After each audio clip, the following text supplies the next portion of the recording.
Hi, and welcome back to my channel. Thanks so much for joining me here today. Today, I'm going to be talking about my no-buy. If you guys frequent my channel, then you know that I embarked on a no-buy at the beginning of 2022. If you are new here, then welcome. My name is Trish, and I mostly focus on green beauty, eco beauty. I love to talk about skincare, sometimes some makeup. But I did start a no-buy in 2022. It was kind of a last minute thing.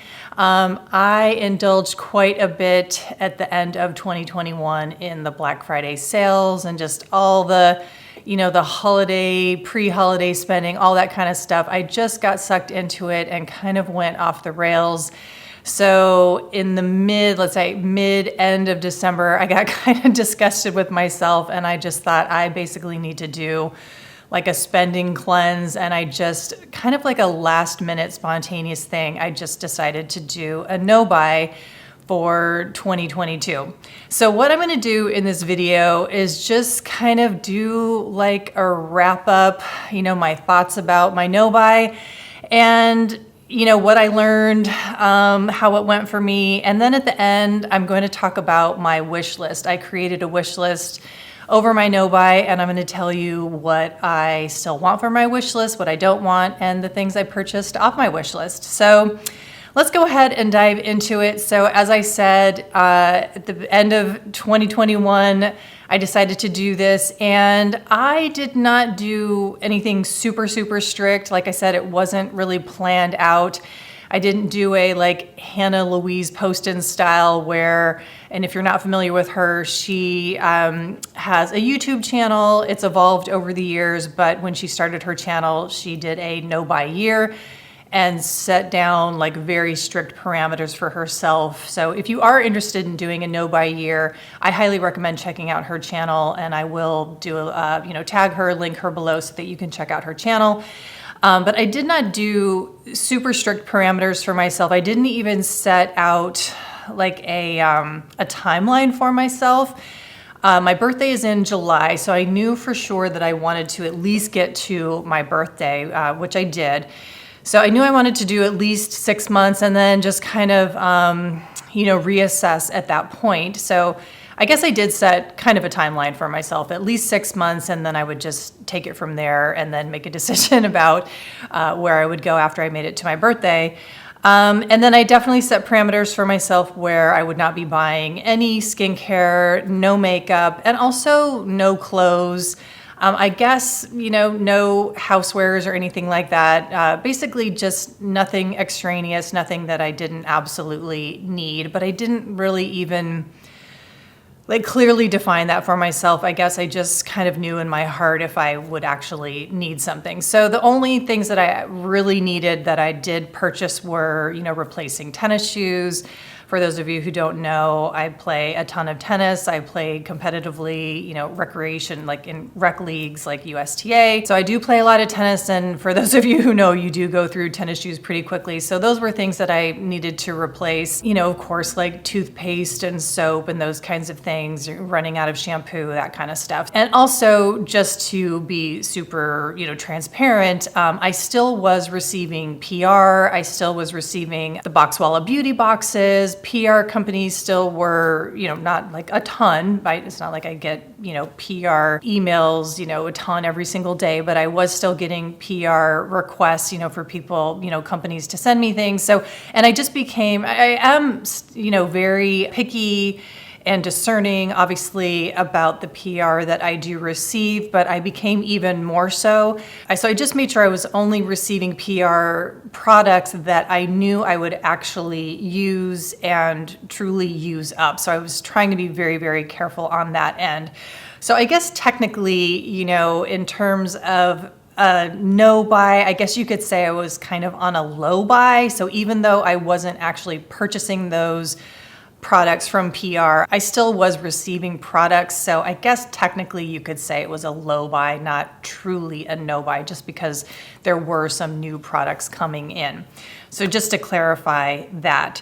So anyway, the first, several months, I have to say, and I think probably because it was a low buy, like I was still receiving some new products, It wasn't really that challenging. And I think it was because I just knew that I had already purchased so many things and I knew I had so many products to just get through. And that was truly my goal, was to just use up what I had. I was just becoming very overwhelmed with the products that I had.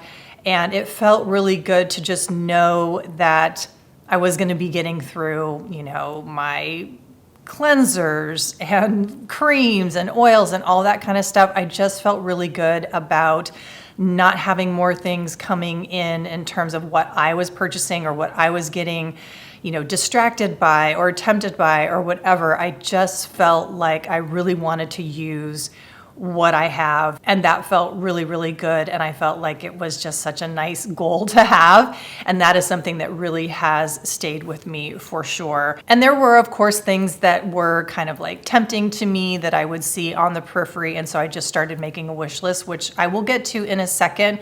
But I want to tell you that things that were super helpful in terms of making the first 6 months really easy, because I feel like getting to my birthday for those the first 6 months were actually pretty easy. And things that were very, very helpful were not watching very many YouTube videos. So I did talk about this in a previous video that, and maybe for those regular viewers of mine, you will have noticed that my content creation went down pretty significantly over this last year.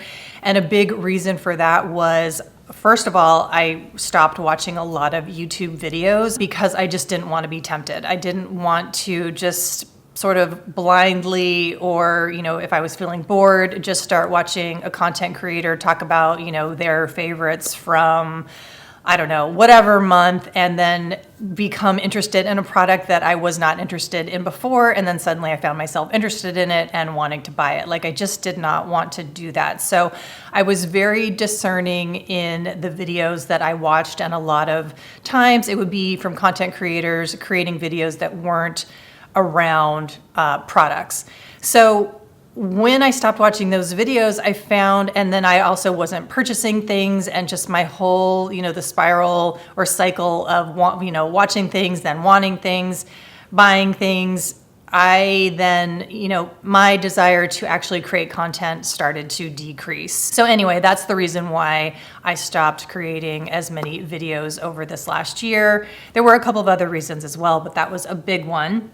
So that was really helpful, just not watching as many YouTube videos that were focused on products. I also took myself off of pretty much, I would say, 98% of email lists. So anytime I got an email notification about a sale or a new product release from whatever company, brand, whatever, I pretty much just took myself right off of that list so that I just wasn't tempted by anything. So those were two main things that really were helpful in decreasing my desire to purchase things. So anyway, I just wanted to let you know that those were two very, very helpful things. So, and also I really decreased my time on Instagram and found that very helpful as well, because Instagram is also, obviously it's just turned into a huge marketplace pretty much, rather than, connecting with friends and family or just looking at cute pictures, or I don't know. It's just changed so much. So, or not even just cute pictures, but lovely pictures of people's travels or inspiration that they're having that's not necessarily focused around products. It's just really, really changed. Everybody knows that. And it's just become a huge marketplace. And I also am just really reevaluating my place on Instagram as well, because I just don't want to feel like I'm just constantly shilling product over there. So yeah, anyway, spending way less time over on Instagram. So that is one thing that actually was kind of starting for me even prior to this no-buy experience. And it just really became even more amplified during this last year for sure. So in terms of the timeline, basically, like I said, the first 6 months just really was not that big of a deal, I have to say. Just keeping myself away from temptation, staying off of Instagram, really decreasing my time on YouTube, or just really moving away from product-oriented YouTube videos. And yeah, and then I would just say also having some products coming in. And I would say if you're not a content creator or you're not receiving PR, which obviously is not really the norm in terms of a regular consumer out there in the world, there might be some things that could help with the no buy. And I would say one thing could be doing swaps with friends. So if you have products that you aren't using, you could do a swap with a friend, either, through Instagram or just in your regular life, get together with friends and maybe do product swaps or something like that if that doesn't gross you out. For me personally, it doesn't gross me out. I used to be on Makeup Alley. For those of you guys who remember Makeup Alley and swapping, I would swap with strangers. We would be mailing packages across the United States, even internationally. I loved it. It was so much fun. Still, RIP Makeup Alley in terms of the swapping situation. So like I said, I guess maybe things have changed in terms of the age of COVID or whatever, but yeah, I'm just not super germaphobe on that end. So, swapping products or maybe very, minimally used products, that could also help. So you're getting something new in your life without having to purchase something, or maybe just doing the low buy where you allow yourself maybe to buy one product each month or every other month, something like that. And you set an amount for yourself that feels reasonable, that you can afford. So anyway, I think those might be some ways in order to kind of feel that feeling of getting something new in your life. But I feel like it would be good to possibly set those parameters for yourself because there could be that slippery slope if you're wanting to do a no buy because you do find that your spending is out of control or there's debt issues, credit card debt, what have you, whatever your reasoning is for wanting to do the no buy. Only you know why you want to do a no buy. So anyway, I think those are some ways to help get yourself through a no buy. Like I said, it was really nice every once in a while to receive PR. So let's talk about my wish list, which I will say creating a wish list is a really, really important part, I think, at least for me, for the no buy. It was very, very illuminating. So what I did was, if, like I said earlier in the video, if I did start watching a video or I saw something on Instagram that I was like, oh my God, I want to buy that. Normally in the past, if I really wanted to buy something, I would just go ahead and buy it unless it was outrageously expensive. But for my no buy, instead of doing that, I would just go ahead and put it on my wish list. And what let's see, early on in my no buy, I think it was February, so it was just barely probably 4 to 6 weeks into my no buy, I did a video of what was on my wish list. And so just to talk about that really quickly, it's interesting to look at that and see what I still am interested in. So in that video, I talked about the brand Mara. And I talked about wanting their cleansing oil, their vitamin C serum, their retinol face oil, and their SPF serum.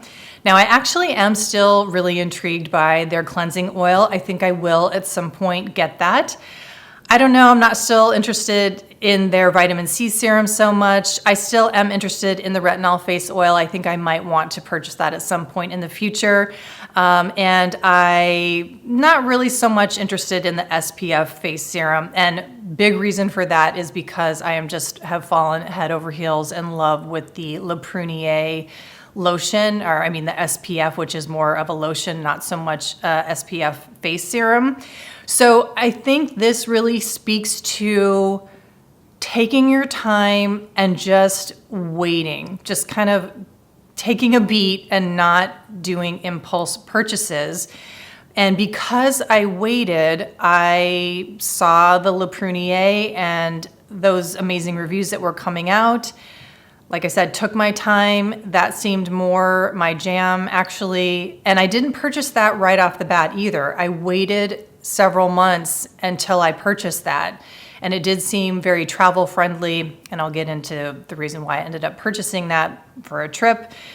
So now I know that these serums aren't really the best for me in terms of SPF. So again, just really helpful to just take a moment, not necessarily purchase something right, as things are being hyped or you think it's what you want. So that's where these wish lists really come in handy. I also talked about a brand called Saatchi. I was really intrigued by their Trafala pigmentation corrector as well as their ursolic acid and retinol serum. So this desire around this brand has definitely died down. I'm still somewhat intrigued by them, but I'm not feeling like it's something that I need to purchase anytime soon. I also talked about the brand Beauty Pie. I was interested in their Super Retinol, which I'm no longer anymore because I think it has dimethicone in it. And again, this is something that I've discovered over time, that I do think dimethicone was creating milia on my skin, and I stopped all products with dimethicone in it or any silicones in it. And I think that my skin just feels so much smoother now. I think that I was feeling texture on my skin. I wasn't sure what it was. Went and got a facial, and my esthetician was just like, yeah, you've got milia like all over. And she did not think that it was from a mask. And I had introduced some products with dimethicone in it, which I hadn't really done so much before. So now that is something that I've discovered. I would have purchased this and wasted money on a product that had dimethicone in it. I did talk about wanting the Japan Fusion Cleanser. Definitely am still very interested in that. I will probably be getting that in the next several months. I talked about a couple of their cleansing balms. I don't know. I've lost interest a little bit in cleansing balms, so I'm not so sure I would get those anymore. I still am very interested in the Uber Youth Chest and Neck Spray. I think I will probably be getting that in the next couple months, 3 months or so. And then they also have an eye serum, the Beauty Pie Pure Ceramides Eye Serum. A little bit on the fence about that one, not too sure if I would get that. I also talked about being interested in the Violette France or Violette FR, her Boom Boom Milk. Again, that product does look really beautiful. I'm intrigued by it, but I'm really glad I didn't get it because I have several other mists going. And in fact, the December beauty box that I just reviewed in my previous video, there's a beautiful mist in there from Siam Seas that I'm absolutely in love with. So, I'm glad I didn't purchase this because little did I know that this beautiful mist was coming, down the pike for me from the Boxwalla Beauty Box. And then I also talked about the U paint. I know I'm not saying that correctly, the French word U paint in this beautiful midnight blue, but that's not something that I'm going to use. And I also, this beautiful blue that I already have in a Charlotte Tilbury little quad, I basically already have something like it, so I'm so glad that I didn't purchase that. From Make Beauty on my wish list, I did have the lip serum in Halo Moon on my wish list. I did end up getting that. I did purchase a couple of the lip serums from the Black Friday sale that they have. And I've been a little bit on the fence about how much I like it, but I'm teetering towards actually really liking it. So that might be on a favorites you'll see from 2022. So stay tuned for that. I also had on my list the Neen Beauty. The founder of Stila created this new brand called Neen. That is complete. I talked about it on that video, thought about it for a few weeks after that, actually completely fell off my radar. I completely forgot about that. So that is a really good case in point about, you feel like you want something, there's a bunch of hype about it, and then I put it on my wish list and I completely forgot about it. Same thing with La Bouche Rouge. I was really lusting after this gorgeous eyeshadow quad, put it on my wish list, completely forgot about it. The only thing that made me think about it was going back to do this video. I also had some things on my wish list from Jones Road. I had some eyeshadows, their mascara, and a blush. I also completely forgot about that as well. So those were the things I talked about in my video. I also have a whole wish list going here on my phone. I had the Victoria Beckham primer / moisturizer, completely forgot about that.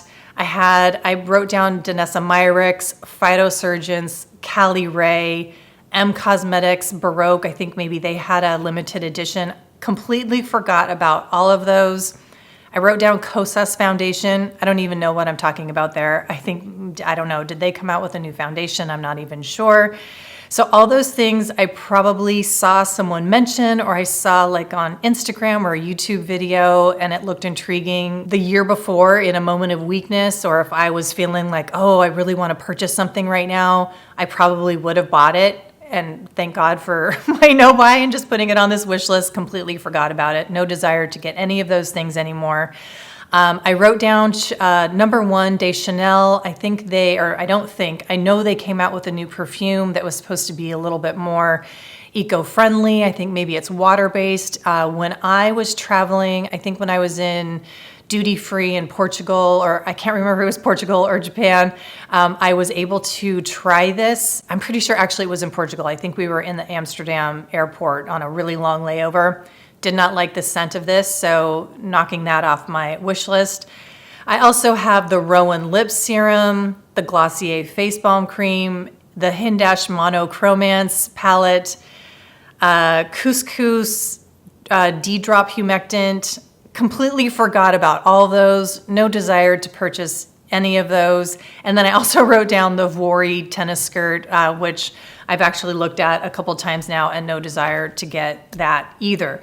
So anyway, that was sort of a long list. Hopefully that wasn't too boring. But bottom line is wish lists, at least for me, super, super important, super crucial. And that is another huge takeaway for me that I will continue to take with me long after, my no-buy is over, and I'm going to continue this with me because it has just been very, very illuminating in terms of my purchasing desires and impulse purchases. And I'm going to, like I said, I'm just going to continue having a wish list. If I see something that I want or see something that I'm interested in, I don't need to purchase it right then and there. I need to just put it on my wish list, sit with it for a moment, even if it's limited edition, and just make sure that I really, really want it, even if it's going back to it in a week or two. I think I jumped into that kind of quickly without letting you know how the rest of my no-buy wrapped up. So when my birthday rolled around, we were going to be in Portugal. So I kind of knew that I was going to want to purchase something when I was in Portugal. So I did. I took myself off of my no-buy. I didn't go crazy when I was in Portugal. I just bought a few things for myself, just like a couple of pieces of clothing. I don't think I purchased anything skincare or makeup related at all. And then when we came back, I put myself back on my no-buy for August and September. And then for those of you who watch my videos and you know that I was then had this amazing spontaneous opportunity to go to Japan in October, I knew that I was going to be completely off of my no-buy, that I was not going to give myself any restrictions when I was in Japan. Basically, I've been off of my no-buy since October, and then I have been purchasing some things, or I did purchase some things over the Black Friday. A few of the things that went off of that were on my wish list. Going back to my wish list, I had Manassi on my wish list, so I did buy some things from Manassi. I purchased the Merit lipsticks. I purchased a few of those. That was on my lipstick. That was on my wish list. And then also I did have the Tower 28 Pistachio lip gloss on my wish list, and so I did purchase that. So, and that was great because I had those on my wish list for a while. They had been sitting there for months and months. And then when some of the Black Friday things happened and Boxwala had their discount, and that was a good time to purchase Manassi. So I knew that, it had been on my wish list, it had been there for months, and then I felt really good about taking those off of my wish list and then purchasing them.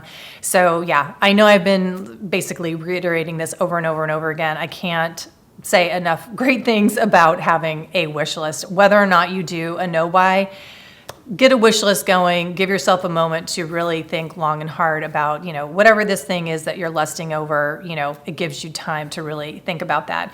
Now, I know that other people on their no-buys, they like to create sort of these fantasy, shopping carts and, sort of doing like kind of window shopping online. I didn't do that. I didn't really feel like I needed to do that. I didn't feel like that would be helpful for me, but a lot of people do talk about doing that, and they find that kind of fantasy shopping to be, you know, fun and helpful. But I never did that, and I didn't really feel the need to do that. So, but I just wanted to put that out there that a lot of people do find that to be helpful during their no-buy. I know this is kind of a rambly, chatty, you know, discussion about my no-buy, but I just didn't want to, you know, have too many notes in front of me. I just really wanted to sit down and let you guys know how it went for me. I did feel like it was very helpful, very eye-opening. I think that because I did do not like a crazy off the rails purchasing over the Black Friday season like I did the year before, but I did do, you know, a pretty decent amount of shopping,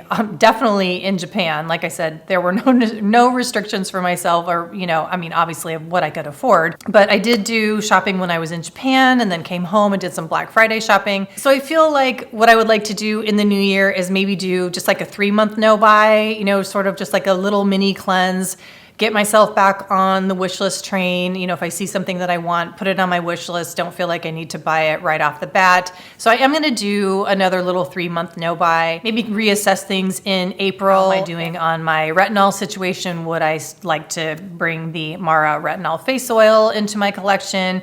You know, do I need a cleanser? Would it be nice to bring in that Beauty Pie, you know, the Japan collection cleansing oil? Or what do they call it? The Japan Fusion Cleanser. So and like I said, you know, the whole goal of this is to get through what is in my collection. So after 3 months, you know, just like I said, assess what I need, what do I want to bring in, and that's kind of about it. So anyway, that's where I'm at. If you do have any questions, if there's something about my no-buy that you feel like I didn't touch on, please don't hesitate to ask me down below in the comments. I would love to continue this no-buy discussion down below, because I do feel like this is such a worthwhile discussion because it encompasses so much, just, you know, finances, credit card debt, impulse shopping, consumerism, capitalism, just how you feel about yourself, you know, self-worth. Are you purchasing because you feel like maybe there's something missing in your life, so you're filling it with products or whatever? You know, there's a lot of talk about minimalism now, and, you know, capsule collections and all that kind of stuff. So I just feel like no buys, you know, can really encompass so much of a huge, huge discussion. And I feel like I just touched on just a little bit of that. So like I said, I would love to continue the discussion down below. So please don't hesitate to leave a comment, ask a question, or whatever you would like to say down below is more than welcome. So thank you so much for watching, and I will see you in the next one. Bye-bye.